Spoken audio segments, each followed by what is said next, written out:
এই দোয়াটা বেশি বেশি পড়বেন তো সবাই।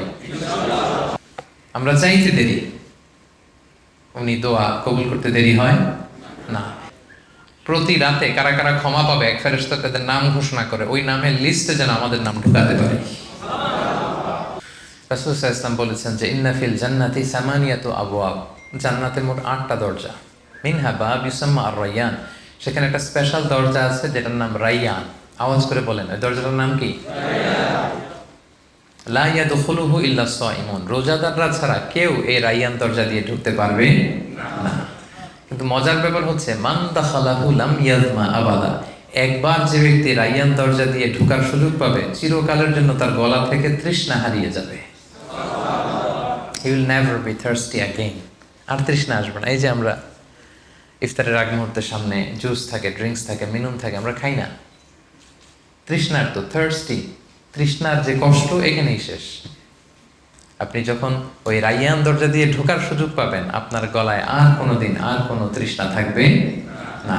So now the question is, ওই রায়্যান দরজা দিয়ে ঢোকার উপযুক্ত আমি হয়েছি কিনা এই রমজান থেকে? আমার ইবাদতের মধ্য দিয়ে ওই দরজা দিয়ে যারা এন্ট্রি পাবে, আমরা সেদিন ওই রায়্যান দরজা দিয়ে এন্ট্রি পাবো কিনা? This is the question, ask yourself. The day of অ্যাসেসমেন্টে at the very end of রমাদানে আমরা নিজেরা নিজেকে একটু প্রশ্ন করি যে এই যে সুপার অফারের month, the month of Ramadan, the month of super offers, বিভিন্ন দোকানে সুপার মলে দেখবেন অফার দেয়, অফার দেয় না? আপনারা কি অফার শব্দটার সাথে পরিচিত না? অফার, এই মাসটা হচ্ছে অফারের মাস। এই রমাদানে একটা নফল ইবাদত করলে ফরজের সমান সওয়াব, একটা ফরজ করলে 70টা থেকে 700 গুণ ফরজের সমান সওয়াব। এই রমাদানে উমরা করলে হজের সমান সওয়াব। তাহলে the month of offers, the rewards are multiplied in this blessed month of Ramadan. আপনি যেটাই করেন এটার সওয়াব বাড়াতে বাড়াতে বাড়াতে আল্লাহ অনেক দিচ্ছে। So now the question is যে আমরা এই অফারটা কাজে লাগিয়েছি কিনা? রাসূলুল্লাহ সাল্লাল্লাহু আলাইহি ওয়াসাল্লাম ইতিকাফ করতেন শেষ 10 দিন। ইযা জা আল আশরা আহিয়া আল লাইলা আইকাযা আহলা ওয়া জাদ্দা ওয়া শাদ্দা আল মিসার। রাসূল সাল্লাল্লাহু আলাইহি ওয়াসাল্লাম সারা রাত জেগে থাকতেন। বছরের কখনো রাসূল সাল্লাল্লাহু আলাইহি ওয়াসাল্লাম সারা রাত জেগেছেন এই মর্মে কোনো দলিল নাই। এশার পরে উনি ঘুমায় যেতেন, মাঝরাতে তাহাজ্জুদের জন্য উঠে লম্বা তাহাজ্জুদ পড়তেন। ঘুম ছাড়া ওনার রাত নাই, প্রতি রাতে ঘুমাতেন না শুধু রমাদানের শেষ 10 দিন। সুবহানাল্লাহ। নিজে ইবাদত করতেন, স্ত্রীদেরকে জাগিয়ে দিতেন, কন্যাদেরকে ফাতেমার ঘরে যে বলতেন ফাতেমা ওঠো ওঠো। এবং হাদিসে এসেছে যে জাদ্দা ওয়া শাদ্দাল মিজার, মানে কোমরে গামছা বেঁধে তিনি ইবাদতে নামতেন। মেটাফরিক্যালি বলা হয়েছে, উপমা দিয়ে, যে কোমরে গামছা বেঁধে। আমরা যেমন শক্তিশালী কিছু যখন করি, যখন খুব পাওয়ার দরকার, স্ট্রেংথ দরকার, তখন কোমরে কি বেঁধে নেই? টাইট করে গামছা বেঁধে নিলে আরো শক্তি চলে আসে না হাতে? আমাদের আয়েশা বলেন যে রাসূলুল্লাহ সাল্লাল্লাহু আলাইহি ওয়াসাল্লাম ইবাদতের শেষ 10 দিন এত মগ্ন হতেন কেমন যেন তিনি কোমরে গামছা বেঁধে ইবাদতে নেমেছেন। আল্লাহু আকবার। এজন্য এই লাস্ট চান্স যেন আমরা মিস না। এবং নফল ইবাদতগুলো কিয়ামতের দিন কারো ফরজে যদি ঘাটতি থাকে তার সাবস্টিটিউট হবে। আল্লাহ বলবেন উনজুরু হাল্লি আবদিন মিন তাতাওয়ু, নামাজ পড়ছেন কিন্তু কিছু কিছু নামাজ মিস করে ফেলছেন।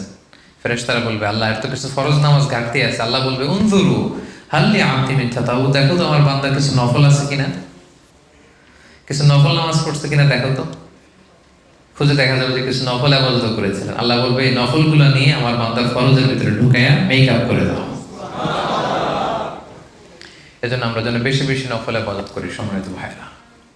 এই সুপার অফারের মাস, এই বরকতের মাস, এই নফল ইবাদত করে সওয়াব কামিয়ে নিয়ে আল্লাহর আরো কাছে যাওয়ার মাসকে যেন আমরা হেলায় হেলায় না কাটাই। আস্ক ইউরসেলফ, কতটুকু নফল কাজ আমরা করতে পেরেছি? কতটুকু কোরআন তেলাওয়াত করেছি আমরা? শুরু থেকে শেষ পর্যন্ত একবার তেলাওয়াত কি করতে পেরেছিলাম এই রমাদানে? Ask yourself. কিছু সূরার বঙ্গানুবাদ অর্থ কি পড়তে পেরেছি? কিছু তাফসীর কি পড়তে পেরেছি? যে কোরআনের এক অক্ষর পড়লে 10 নেকি, যেই কোরআন পড়তে যে মুরব্বীরা যে আটকে যায় জিহ্বা মোটা হওয়ার কারণে তার ডবল নেকি। তেলাওয়াত করতেছে এক সওয়াব, ওই যে আটকে যাচ্ছে কষ্ট হইতেছে আরেক সওয়াব, ডবল সওয়াব। কতটুকু কোরআন তেলাওয়াত করছি আমরা? Ask yourself. কতটুকু কিয়ামুল লাইল করেছি? Ask yourself. কয় রাতে উঠে ঠান্ডা পানি দিয়ে ওযু করে মুসল্লায় দাঁড়িয়ে 2-4 রাকাত তাহাজ্জুদ পড়তে পেরেছি, ওমিনাল লাইলি ফাতাহাজ্জাদ বিহি নাফিলাতাল লাক আসা আইয়াবআসাকা রাব্বুকা মাকামান মাহমুদা, যে তাহাজ্জুদের মাধ্যমে আল্লাহ মানুষের সম্মান বাড়িয়ে দেয়। সে তাহাজ্জুদের বিশেষ মুহূর্তে আল্লাহ আরশ ছেড়ে প্রথম আসমানে নেমে আসে, আর আমরা নাক ডেকে দিব্যি ঘুমোচ্ছি। আজকে ইউসেলফ কয়দিন তাহাজ্জুদ পড়েছি? আমরা যেন শেষ রাতে সাহুর খাওয়ার জন্য যখন উঠি, আমরা যেন একটু তাহাজ্জুদের সালাত পড়ি। সম্মানিত ভাইরা, আমরা যেন একটা হাত তুলে দোয়া করি। রোজাদারের দোয়া আল্লাহ কবুল করে নেয়, ইফতারি সামনে রেখে দোয়া করলে আল্লাহ কবুল করে নেয়। What a blessing! এর চেয়ে বড় ব্লেসিং আর কি হতে পারে? সামনে রুয়াবজা, সামনে পানি, সামনে ড্রিঙ্কস, সামনে মেনু, সামনে ফ্রুটস। আজানের অপেক্ষায় আমরা বসে থাকি, খাই না। আল্লাহ ফেরেশতাদের জিজ্ঞেস করে, এরা কারা? আচ্ছা, আল্লাহ যে ফেরেশতাদের জিজ্ঞেস করে, আল্লাহ তো জানে না, না জানে? আল্লাহ জানে। ফেরেশতাদের মুখ থেকে অ্যাকনোলেজমেন্ট চাচ্ছে, কারণ ফেরেশতারা বলছিল যে আল্লাহ মানুষ কেন বানাবেন, আমরাই তো ভালো। নাহনু নুসাব্বিহু বিহামদিকা ওয়া নুকদ্দিসু লাক, আমরা তাসবিহ করি, জিকির করি, আমরা ভালো, ওদেরকে কেন বানাবেন? ওদেরকে কেন বানাইছে আল্লাহ? এটা ফেরেশতাদেরকে বোঝানোর জন্য জিজ্ঞেস করবে যে এরা কারা। ফেরেশতারা বলবে আল্লাহ সাইমুন, এরা রোজাদার। তো এদের সামনে কি? আল্লাহ, এরা ইফতারি নিয়ে বসে আছে, খায় না কেন? আল্লাহ আপনার ভয়ে খায় না। সুবহানাল্লাহ বলবেন না? আল্লাহ আপনাকে ভয় করে, তৃষ্ণায় গলা ফেটে যায়, খায় না। এক ঢোক পানি তারা নেয় না। আমাকে ভয় করে, তো আমাকে কি কখনো ওরা দেখেছে? আল্লাহ জিজ্ঞেস করবেন। ফেরেশতারা কি বলে? না, আল্লাহ দেখে নাই। আমার জান্নাত দেখছে? না, জান্নাত দেখে নাই। জাহান্নাম দেখেছে? না। ওদের নবীকে দেখছে? না। আল্লাহ বলবে আমারে দেখে নাই, আমার জান্নাত দেখে নাই, আমার জাহান্নাম দেখে নাই, ওদের নবীকে দেখে নাই। এরপরেও কোরআন সুন্নাহর কথা শুনে বিশ্বাস করে আমি আল্লাহর ভয়ে তৃষ্ণার্ত অবস্থায় এভাবে বসে আছে। এখন ওরা যা চাইবে আমি সব দোয়া কবুল করে নেব। যা চাইবে আল্লাহ আমি কবুল করে নেব, আমি ওদের সব গুনাহ ক্ষমা করে দেব। কারণ ইফতারি সামনে রেখে দোয়া করলে আল্লাহর রহমতের দরিয়ার মধ্যে নাড়া পড়ে যায়। সাবাকাত রাহমাতি গাদাবি, আল্লাহ কিন্তু রাগ আছে প্রচন্ড, ক্রোধ আছে, উনি রাগী, আবার উনি ক্ষমাশীল। আরশের উপরে উনি ওখানে লিখে রাখছে সাবাকাত রাহমাতি গাদাবি। এই যে এখানে লিখে রাখা হয়েছে দোয়া মাহফিল, আরশের সাইনবোর্ডে লেখা সাবাকাত রাহমাতি গাদাবি, সাবাকাত রাহমাতি গাদাবি। এর অর্থ হচ্ছে আমি আল্লাহর রাগও আছে, আবার আমি আল্লাহর মায়াও আছে, কিন্তু আমি আল্লাহর রাগের চেয়ে মায়া বেশি। আমি আল্লাহর রাগের চেয়ে আমি আল্লাহর দয়া বেশি। এজন্য আমাদের চাইতে দেরি হয়। ওয়াইদা সাআলাকা ইবাদি আন্নী ফাইন্নী করিব উজিবু দাওয়াতাদ দাঈ ইযা দাআন। আমরা চাইতে দেরি, উনি দোয়া কবুল করতে দেরি হয় না। এজন্য আমরা যেন বেশি বেশি দোয়া করি। দোয়া ইজ লাইক এ মিসাইল। এই যে মিসাইল হামলা, ব্যালিস্টিক ক্ষেপণাস্ত্র হামলা করে, মিসাইল মারলে মিসাইল মিস হতে পারে, কিন্তু দোয়ার মতো দোয়া করতে জানলে ওই দোয়া কখনো মিস হবে না। যেন আমরা যেন বেশি বেশি দোয়া করি। ইফতারের পূর্ব মুহূর্তে সবার জন্য যেন বেশি বেশি দোয়া করি, বেশি বেশি যেন জিকির ফিকিরে থাকি। সুবহানাল্লাহ, আলহামদুলিল্লাহ, লা ইলাহা ইল্লাল্লাহ, আল্লাহু আকবার। পড়েন সুবহানাল্লাহ, আলহামদুলিল্লাহ, লা ইলাহা ইল্লাল্লাহ, আল্লাহু আকবার। রাসূলুল্লাহ সাল্লাল্লাহু আলাইহি সাল্লাম বলেছেন, লা ইয়াজালু লিসানুকা রাতাবান মিন যিকরিল্লাহ। তোমার জিহ্বাটা যেন সবসময় আল্লাহর জিকির দিয়ে সিক্ত থাকে, আল্লাহর জিকিরের উচ্চারণে যেন তোমার জিহ্বাটা ভিজা থাকে সবসময়। সুবহানাল্লাহ, আলহামদুলিল্লাহ, লা ইলাহা ইল্লাল্লাহ, আল্লাহু আকবার। অবাক করা কিছু দেখলেই সুবহানাল্লাহ। কেউ বিদায় নিলে, ভয়ঙ্কর কিছু হলে ইন্না লিল্লাহ। ভবিষ্যতের কাজের আগে কি বলবেন? ইনশাআল্লাহ। এগুলো যেন সবসময় আমরা বলি, সবসময় যেন আমরা এই জিকিরের মধ্যে থাকি। এবং আম্মা জান আয়েশা রাদিয়াল্লাহু তাআলা আনহা আল্লাহ রাসূল সাল্লাল্লাহু আলাইহি ওয়াসাল্লামকে জিজ্ঞেস করেছিলেন যে ইয়া রাসূলুল্লাহ, কদরের রাত যদি আমি পেয়ে যাই তো আমি কি দোয়া পড়ব, কি দোয়া পড়ব? রাসূলুল্লাহ সাল্লাল্লাহু আলাইহি ওয়াসাল্লাম বলেছেন, আয়েশা তুমি পড়বে আল্লাহুম্মা ইন্নাকা আফুন তুহিব্বুল আফওয়া ফাআফু আন্নি। রিপিট, আমি আবার বলছি, আল্লাহুম্মা ইন্নাকা আফুন তুহিব্বুল আফওয়া ফাআফু আন্নি। এর অর্থ হচ্ছে, হে আল্লাহ আপনি ক্ষমাশীল, আল্লাহ আপনি ক্ষমা করাকে পছন্দ করেন, আল্লাহ আপনি আমাদের ক্ষমা করে দেন। দেখেন রাসূল সাল্লাল্লাহু আলাইহি ওয়াসাল্লামের কথার ওজন কি, এটা সিকোয়েন্স কি। আগে বলা হচ্ছে আল্লাহ আপনি ক্ষমাশীল, আগে অ্যাকনোলেজ করা হচ্ছে আল্লাহ আপনি তো ক্ষমাশীল, ক্ষমা করাই তো আপনার কাজ। আমাদের কাজ হচ্ছে গুনাহ করা, আপনার কাজ হচ্ছে মাফ করা। তো আপনি মাফ করেন। সুবহানাল্লাহ পড়েন। কত চমৎকার! এটা আজকে রাতে বেশি বেশি করবেন। আল্লাহুম্মা ইন্নাকা আফুউন তুহিব্বুল আফওয়া ফাআফু আন্নি। আল্লাহুম্মা ইন্নাকা আফুউন কারীমুন তুহিব্বুল আফওয়া ফাআফু আন্নি। আল্লাহ আপনি ক্ষমাশীল। আল্লাহ আপনি ক্ষমা করাকে পছন্দ করেন। আল্লাহ এই কদরের রাতে আপনি আমাদেরকে ক্ষমা করেন।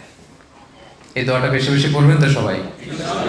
এই বরকতের মাসে আমরা যেন আমাদের দানের হাতটুকু বাড়াই। আমরা তো কাছে যাওয়ার ফর্মুলা শুনছি। আমরা যদি আল্লাহর কাছে যেতে চাই, আমরা যেন আগে দানের হাতটা বাড়াই। এই যে দানটা আমি করি, দানশীল ব্যক্তিকে আল্লাহ খুব পছন্দ করেন, বালা মুসিবত থেকে তাকে হেফাজত করেন। দানশীল ব্যক্তি নিজের আমল নামা দেখে কিয়ামতের দিন বিশ্বাসই করতে পারবে না এটা আমার আমল নামা। কারণ আপনার দানটাকে আল্লাহ ফুলিয়ে ফাঁপিয়ে পেলে পুষে বড় করে মিসলাল জাবাল পাহাড়ের সমান সাইজ করে আপনার আমল নামায় ঢুকিয়ে দিবে। এজন্য দান করবেন। দান করলে কমে না, বাড়ে। যাকাত যাদের পুরো আদায় হয় নাই, ক্যালকুলেট করে হিসাব করে যাকাত দিয়ে দিবেন। দানশীল ব্যক্তিকে আল্লাহ বিপদ মুসিবত থেকে হেফাজত করে। রাস্তাঘাটে চলাফেরা করেন, ব্যবসায় কত ধরনের দুর্ঘটনা, সাদাকা করে দিবেন, আল্লাহ বিপদ মুক্ত করে দিবে। সাদাকাতুল ফিতর আদায় করে দেবেন ঈদগাহে যাওয়ার আগে। ঈদগাহে যাওয়ার পরে যদি দেন ফাইয়া সাদাকাতুম মিনা সাদাকাত, নফল চ্যারিটির সওয়াব হবে। আগে দিলে যাকাতুন মাকবুলা। কেন এটা?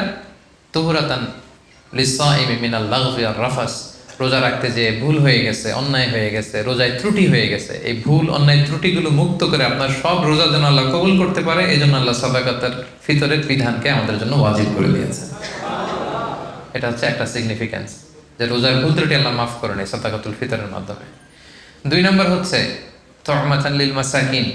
সুবিধা বঞ্চিত মানুষ যারা, অনাথ এতিম, তারা যেন ঈদের দিন একটু খেতে পারে। পায়েস, সেমাই, ফিরনি, গোশত। আমরাই খাবো, ওরা খাবে না। ইসলাম এটা চায় না। রাস্তার এক পাশে 5 তলা আর এক পাশে গাছতলা, এটা ইসলামের বিধান নয়। বরং আমরা ঈদগাহে যাওয়ার আগেই, আজকে থেকে শুরু করেন, আগামীকাল পরশু 1-2 দিন আগে শুরু করা যায়, বেশি আগে শুরু করা ঠিক না। বেটার হচ্ছে 30 রমজান শেষ করার পরে আপনি সাদাকাতুল ফিতর আদায় করে দিবেন। তাহলে এটা ছিল full of offers, the month of full of offers, super offers. এত এত অফার আমাদেরকে আল্লাহ তাআলা দিয়েছেন যাতে করে আমরা আল্লাহর কাছে যেতে পারি, যাতে করে আমরা আল্লাহ তাআলার নৈকট্য প্রাপ্ত বান্দা হতে পারি। প্রতি রাতে কারা কারা ক্ষমা পাবে, এক ফেরেশতা তাদের নাম ঘোষণা করে ওই নামের লিস্টে যেন আমাদের নাম ঢুকাতে পারি। আল্লাহ তুমি আমাদের সিয়াম কিয়াম সবকিছুকে তুমি কবুল করে নাও। আল্লাহ আমাদের সকল নেক নিয়তে তুমি বরকত দান করো। রিপিট, আমি আবার বলছি, আল্লাহুম্মা ইন্নাকা আফুউন তুহিব্বুল আফওয়া ফাআফু আন্নি। এর অর্থ হচ্ছে, হে আল্লাহ আপনি ক্ষমাশীল। আল্লাহ আপনি ক্ষমা করাকে পছন্দ করেন। আল্লাহ আপনি আমাদের ক্ষমা করে দেন। বেশি বেশি করবেন। আল্লাহুম্মা ইন্নাকা আফুউন তুহিব্বুল আফওয়া ফাআফু আন্নি। আল্লাহুম্মা ইন্নাকা আফুউন কারীমুন তুহিব্বুল আফওয়া ফাআফু আন্নি। আল্লাহ আপনি ক্ষমাশীল। আল্লাহ আপনি ক্ষমা করাকে পছন্দ করেন। আল্লাহ এই কদরের রাতে আপনি আমাদেরকে ক্ষমা করেন। এই দোয়াটা বেশি বেশি পড়বেন তো সবাই।